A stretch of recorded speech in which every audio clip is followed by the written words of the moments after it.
पुराने मगध राज्य में एक बहुत ही धनवान सेठ रहा करता था। उसके पास बहुत धन दौलत थी, लेकिन एक दिन उसने हिसाब लगाया तो पाया कि उसके पास जितनी भी दौलत है ये तो केवल उसके बच्चों तक ही पर्याप्त होगी।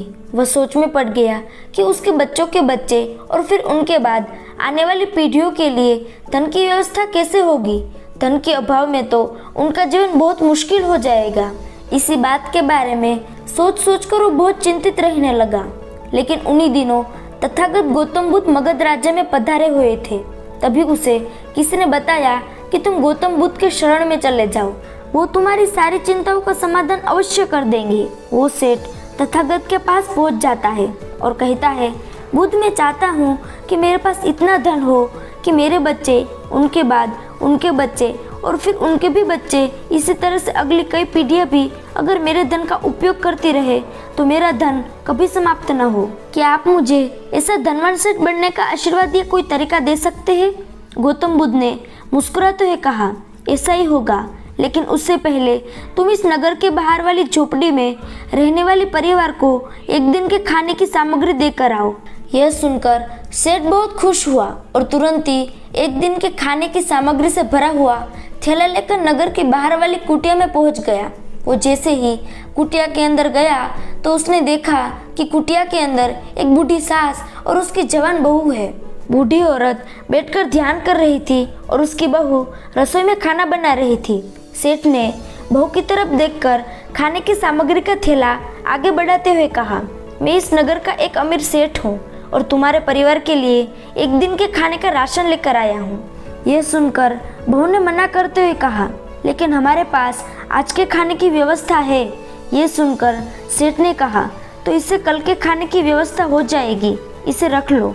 उस औरत ने कहा कि माफ़ करें, लेकिन हम अगले दिन के लिए कुछ भी इकट्ठा नहीं करके रखते। हम रोज़ के खाने की व्यवस्था रोज़ ही करते हैं।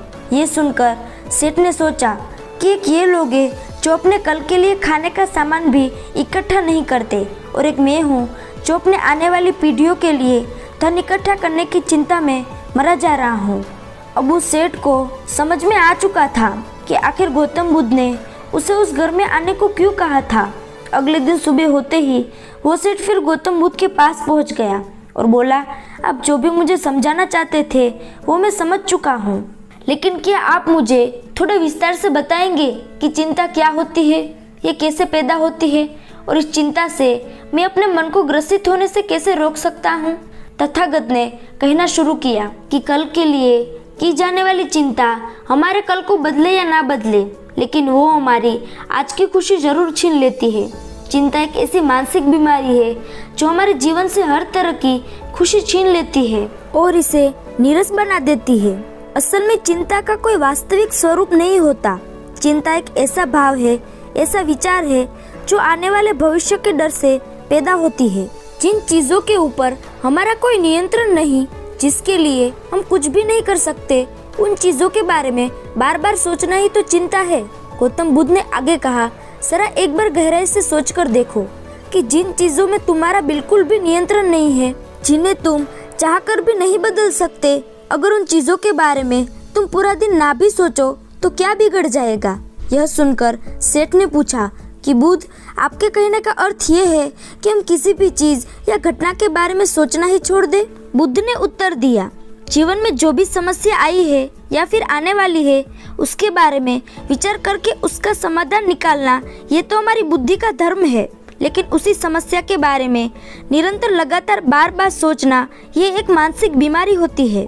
जब हमारा दिमाग किसी एक घटना, किसी एक विचार में अटक कर रह जाता है, उसी एक चीज या घटना के बारे में पूरे दिन सोचता रहता है, बस उसी चीज में ठहर कर रह जाता है, तो ऐसा विचार हमारे जीवन से सारी खुशी, सारा चैन, सारा आनंद छीन लेता है। चिंता करने का सीधा सा अर्थ है कि जो हमारे जीवन में हुआ ही नहीं उसके बारे में व्यथित सोचते रहना। बुद्ध ने सेठ की तरफ इशारा करते हुए कहा, आखिर बार बार एक ही समस्या के बारे में सोचकर तुम क्या बदल लोगे, लेकिन हाँ, अगर तुम उसके लिए कुछ कर रहे हो तो जरूर कुछ बदलाव ला सकते हो। लेकिन अगर तुम उस चीज या घटना के बारे में बार बार सोचना छोड़ दोगे तो कुछ भी नहीं बिगड़ने वाला। क्यों सोचते रहते हो? एक ही बात के बारे में, क्यों अपनी हर खुशी और जीवन की शांति को अपने हाथों से उजाड़ देते हो। लोग भविष्य की जिन घटनाओं के बारे में सोच सोच कर परेशान होते रहते हैं, उनमें से ज्यादातर घटनाएं तो उनके जीवन में कभी घटती ही नहीं। चिंता करने से तुम्हारी आने वाली समस्याओं का समाधान नहीं होने वाला, लेकिन तुम्हारा आज का सुख चैन जरूर चला जाएगा। तुम एक बात महसूस करना कि चिंता से भरा हुआ तुम्हारा कुछ समय तुम्हारे पूरे दिन की मेहनत से भी ज्यादा तुम्हें थका देता है। असल में जब कोई घटना वास्तविक जीवन में घट भी जाती है तो भी हमें उतना दुख नहीं देती जितना हमने उसके बारे में मन में सोच सोच कर खुद को दुखी किया होता है। तथागत का उपदेश सुनकर सेठ ने बुद्ध से पूछा, हे बुद्ध, तो आपके अनुसार जीवन जीने का सही तरीका क्या है? बुद्ध ने उत्तर दिया कि बीते हुए कल का दूसरा नाम पश्चाताप और उदासी है और भविष्य का दूसरा नाम है संघर्ष। अगर आज हमारे मन में कोई इच्छा है और वो पूरी नहीं होती तो हम भविष्य की योजनाएं बनाने में लगते हैं। भविष्य में सारी इच्छाएं पूरी होगी ऐसा सोचने लगते हैं, लेकिन जीवन ना तो भविष्य में है और ना ही अतीत में। जीवन तो बस इस पल का नाम है, यानी कि इस पल का अनुभव ही जीवन का अनुभव है। और हम सभी ये जानते हुए भी इस सत्य से अनजान बने रहते हैं। या तो हम बीते हुए समय की यादों में खोए रहते हैं या फिर आने वाले समय की योजनाएं बनाते रहते हैं और हमारा पूरा जीवन इसमें बीत जाता है। सिर्फ एक सत्य है, अगर हम अपने अंदर उतार ले कि हम न बीते हुए कल को बदल सकते हैं और ना ही आने वाले भविष्य को देख सकते हैं, हम तो केवल पूरे धैर्य और साहस के साथ भविष्य का स्वागत कर सकते हैं, उसे स्वीकार कर सकते हैं। ये सुनकर सेठ ने कहा कि बुद्ध, बात तो आप ठीक कह रहे हैं, लेकिन कितनी भी कोशिश कर लो चिंता तो होती ही है, ज्यादा नहीं तो घर परिवार की चिंता तो रहती है। बुद्ध ने उत्तर दिया कि चिंता होना स्वाभाविक है, लेकिन उस चिंता को चिंतन में बदलना हमारा काम है। चलो तुम्हें एक बात स्मरण कराता हूँ जो तुम पहले से जानते हो। तुम्हारे यहाँ आने से पहले भी ये संसार था, ये समाज था, परिवार था, और जब तुम दुनिया से चले जाओगे तब भी ये सब कुछ यही रहेगा। तुम्हारे आने और जाने से कुछ भी नहीं बदलने वाला। वैसे भी तुम्हारे आने से पूर्व और जाने के बाद का समय तुम्हारे हाथ में है ही नहीं। तुम्हारे हाथ में केवल वो समय जिसमें तुम अभी जी रहे हो, वो समय जिसमें मैं अभी तुमसे बात कर रहा हूँ, तुम मुझे सुन रहे हो, बस यही तुम्हारे हाथ में है। और हर बार तुम्हारे हाथ में बस इतना छोटा सा ही पल आता है और फिर वो हमेशा के लिए गायब हो जाता है। तो तुम इस पल का क्या करोगे? चिंता करके उसे बर्बाद कर दोगे? मैं तो यही कहूँगा कि हर इंसान को चिंतन करना चाहिए। चिंतन करना चाहिए इस बात का कि कैसे इस पल का अधिक से अधिक उपयोग किया जा सके, कैसे अधिक से अधिक महान कार्य हम कर सके, कैसे हम सब में आनंद बांट सके, खुद आनंद में रह सके। याद रखना कि चिंता इंसान को चिता तक ले जाती है और चिंतन उसके मन को कुंदन बना देता है। सेठ ने कहा कि बुद्ध, मैं आपकी बात समझ गया कि हमें जीवन को ज्यादा गंभीरता से न लेकर इसे पूरी ऊर्जा और आनंद के साथ वर्तमान में जीने की कोशिश करना चाहिए। सेठ ने आगे पूछा, लेकिन अगर कोई इंसान चिंता से घिर चुका है तो इसे बाहर कैसे आए? तथागत ने उत्तर दिया, क्या तुम कभी किसी बड़ी सुरंग से बाहर निकले हो? कितना भयानक अंधकार होता है। सुरंग के अंदर हमेशा ये डर लगा रहता है कि अगर इसके अंदर फंस गए तो क्या होगा, कैसे निकलेंगे। लेकिन अगर ध्यान से देखें तो सुरंग चाहे कितनी भी बड़ी क्यों ना हो, सुरंग के अंदर किनारे पर हमेशा प्रकाश ही होता है। और अगर उस प्रकाश तक पहुंचना है तो उस पूरी सुरंग को पार करके सुरंग के दूसरे छोर तक पहुंचना होगा। और ठीक उसी प्रकार हमारे जीवन में कई बार हम लोग खुद को निराशा और चिंता की काली सुरंग में फंसा पाते हैं, जहाँ से बाहर जाने का रास्ता नजर ही नहीं आता और ऐसा लगने लगता है कि ये जीवन ऐसे ही समाप्त हो जाएगा। लेकिन ऐसी परिस्थिति में ठीक उस सुरंग की भांति इस निराशा और चिंता को समाप्त करने वाला आशा का प्रकाश उससे ही मिलता है, जो निरंतर आगे बढ़ता रहता है, जो लगातार प्रयत्न करता रहता है। इसलिए अगर तुम्हारे जीवन में कभी भी उदासी और चिंता का पल आए तो रुकना मत, लगातार प्रयास करते रहना, तुम्हें सफलता अवश्य मिलेगी। अब तक सेठ गौतम बुद्ध की बातें समझ चुका था। उसने बुद्ध को धन्यवाद किया, उन्हें नमन किया और वहां से चला गया। लेकिन इससे पहले कि मैं इस वीडियो को समाप्त करूं, मैं आपको 5 बातें स्मरण कराना चाहती हूं, जिनसे आप अपने जीवन की परेशानियां बहुत हद तक दूर कर सकते हैं। इस पृथ्वी को ब्रह्मांड में बने हुए 400 करोड़ साल से भी ज्यादा हो चुके हैं, और अगर आप या मेरे जैसा कोई मामूली इंसान चिंता में बीता कर भी चला जाए तो इस ब्रह्मांड को कुछ भी फर्क नहीं पड़ने वाला। जिस प्रकार जब चींटियों के झुंड को हम देखते हैं और ये देख पाते हैं कि चींटियां कितनी छोटी है और कितनी बड़ी संख्या में है, उसी प्रकार जब ब्रह्मांड में से हम इंसानों को देखेंगे, किसी ऊंचाई से देखेंगे, तो इंसान भी उन चींटियों की तरह ही नजर आएंगे।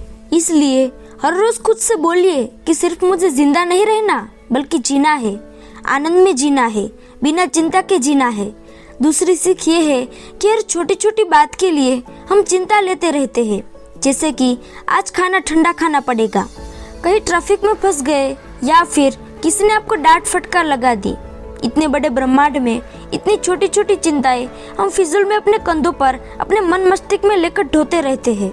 जिस दिन हमारी आखिरी सांस चल रही होगी, उस दिन हमें एहसास होगा कि हमने अपना पूरा जीवन इन्हीं छोटी मोटी चिंताओं में व्यर्थ कर दिया, और जो जानने की बात थी, जीने की कला थी, वो हम समझ ही नहीं पाए। आज जो परेशानियां हमें पहाड़ जैसे नजर आती है, कुछ समय बाद उन्हीं चिंताओं पर, उन्हीं परेशानियों पर हमें हंसी आती है।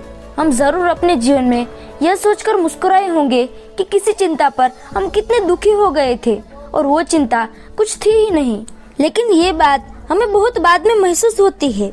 तीसरी बात याद रखना, जरा ध्यान से सुनिए, इस दुनिया में कोई भी परफेक्ट नहीं होता, कोई भी परिपूर्ण नहीं होता। हर इंसान गलतियों का पुतला होता है, इसलिए लोगों को माफ करना सीखे। इस दुनिया में ईश्वर ने जो कुछ भी बनाया है सब बहुत खूबसूरत है। अगर हम उसमें अच्छा नहीं देख पा रहे हैं तो इसका मतलब ये नहीं कि चीजें खराब है। चौथी बात जो आपके अहंकार और ईगो को मिटा कर रख देगी, वो ये है कि लोगों की मदद करिए, उन पे एहसान मत चढ़ाइए। जब हम किसी की बिना किसी लालच के मदद करते हैं तो हमें अंदर से एक गजब की शांति और सुकून का अनुभव होता है, जो हमें ताकत देता है। और आखिरी बात जो सबसे ज्यादा महत्वपूर्ण है समझने के लिए, वो ये है कि अगर आपको कोई धोखा देता है, कोई छल करता है, तो आपको परेशान होने की जरूरत नहीं है। जो उसने किया वो उसका कर्म था, जो आपने किया, किसी की मदद की, वो आपका कर्म था।